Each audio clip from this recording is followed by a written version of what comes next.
But if it had happened, though, it really probably would have had a significant effect on the Russian and German war effort. It might have taken a year for the Germans to build up sufficient infrastructure like pipelines and so forth to get the oil out of the Caucasus. But once after that year, they probably could have kept going in the war much longer than they did in reality. And it might also have caused the Russians to sue for peace, because it's quite likely that Stalingrad would have been taken because there were these other German troops in the rear of Stalingrad, as it were. And of course, there's also the possibility that a proper plan for the taking of Stalingrad would have happened. That they would have invaded it straight away instead of just what they did in reality, which is a real mess. And then also there's the possibility that the way to the oil fields in the Middle East would have been laid open as well. So the attack Operation Leonardo is an incredible success, but it leaves the Germans with 3 pockets of troops a long way in front or behind of the front lines, depending which way you look at it. And they are unable to reach those positions until July 1942. So all that time they have to survive and be supplied from the air. The airborne troops are eventually taken out and replaced by regular German forces, though, and this has a major impact on the Russian war effort, because they've been deprived of 70% of their oil. So what really did happen? Well, in the attack on Crete, of course, the German forces landed all over the island, and the British were ready for them. They knew from Enigma decrypts that exactly what day and time they were going to arrive. However, the British commander was afraid of revealing that information exactly, so he left it to his commanders to some extent. So the British forces weren't as alert as they should have been. Nevertheless, they shoot a lot of the paratroopers out of the sky as they land, and it's only because a mistake was made by the New Zealanders at Malimi that they are able to capture that airfield. However, once Malimi is taken, forces are poured into that spot, and the British and Greek and Anzac forces are unable to hold them back. So the Operationcrete is a success, but there's so many casualties that Hitler says that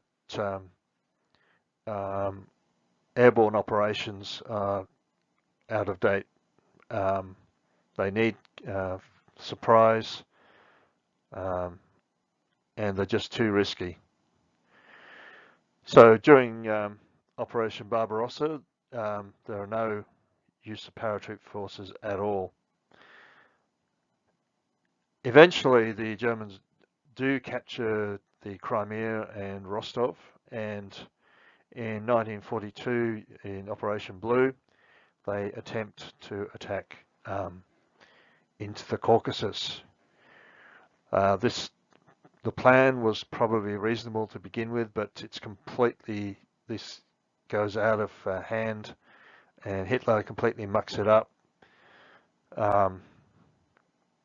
And there's also other problems with it. But despite all of these things, the Germans do capture Maikop, and they do get close to the other oil fields as well, but they don't capture them.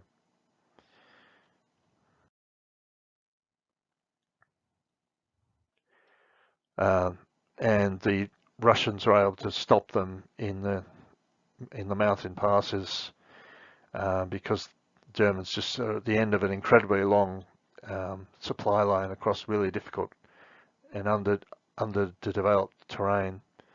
And ironically, many German tanks actually run out of fuel.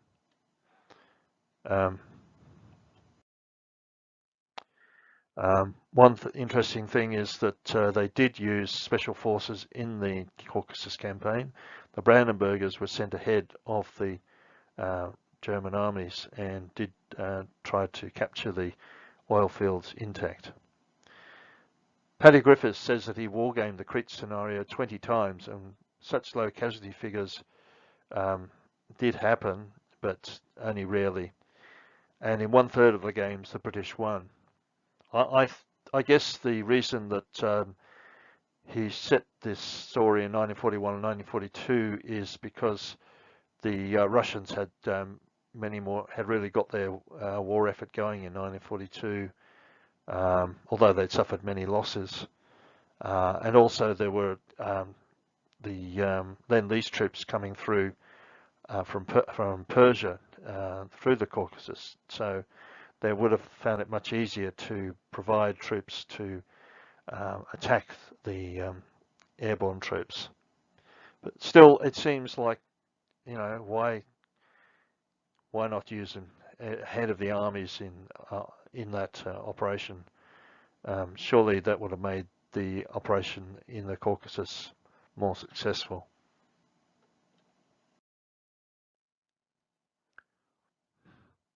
So that's Operation Leonardo. The troops at Crete suffer fewer losses, so then the airborne forces are augmented, not disbanded almost, or told not to, because after the Crete operation they were very rarely used in airborne operations at all in reality. And so, but because the Crete operation is so wildly successful, they're expanded, and then they're able to be used for this incredible operation to take the oil fields. Thanks for listening. This has been great fun.